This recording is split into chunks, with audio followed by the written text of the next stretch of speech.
reka ngize amahirwe uyu munsi ndamutse mfite ubushobozi kuri aba bantu bose njyanama out ntayirukana meya namwirukana nkanamufunga ibyo ndabivuze nta nisoni mfite nta sano ntacyo mpfa n'umuntu wari we. Turashonje by'intangarugero. Ni abaturage mu murenge wa Ndego mu karere ka Kayonza bavuga ko bugarijwe n'amapfa kubera izuba ryinshi ku buryo kubona icyo kurya ari imbogamizi. Inzara itumereye nabi cyane ku buryo budasubirwaho, natwe twabuze ukuntu tubigenza. Ubu urabona kuva mu gitondo ntabwo ndarya, turya nimugoroba gusa. Ubu nta muntu wa Ndego urya kabiri. Inzara iravuze ubuhuha kuko duhanganye n'izuba imyaka 3 yose. Twe twahinze twarambuye, dore hakurya ngiye epfi mu kibaya mu misozi ruguru ngiye, dore ibishyimbo ko byabaye nta n'uwo bashe no kurya umushogoro, twarumiwe.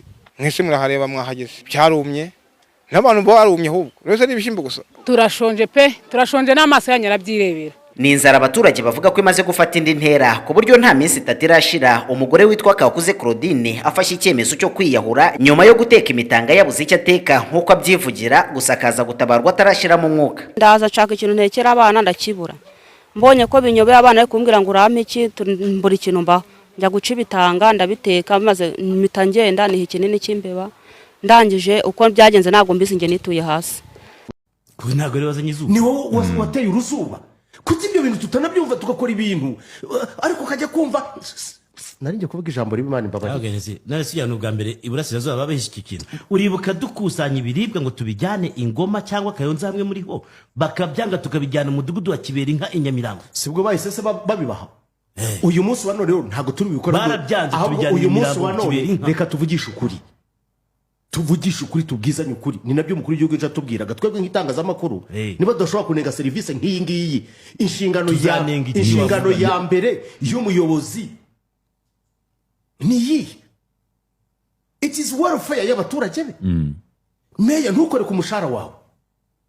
Ndabisubiramo imbere y'Imana isumba byose yuko twebwe nk'igihugu mu bubiko bwacu ministeri ifite ibiza mu nshingano zayo ntago ibuzemo amatoni n'amatoni y'ibiribwa yakwifashisha hatabarwa abaturage batangiye kuzinga amatama barya imitanga. Ngewe uyu munsi ubona imitanga iraribwa. Reka ngize amahirwe uyu munsi ndamutse mfite ubushobozi kuri aba bantu bose njyanama out ntayirukana meya namwirukana nkanamufunga ibyo ndabivuze nta nisoni mfite nta sano ntacyo mpfa n'umuntu wari we wese. Ariko ibi bintu biteye isoni, iyi ni aibu. Ariko nta blague mu kazi. Ibi rero byumvikanwe na meya wa Kirehe byumve kuko ni ikibazo basangiye. Mwebwe intari byumve niba ibintu nk'ibi ngiyi mubibona mugashaka gukavaringa rimwe na rimwe abantu nibaka na ramfort.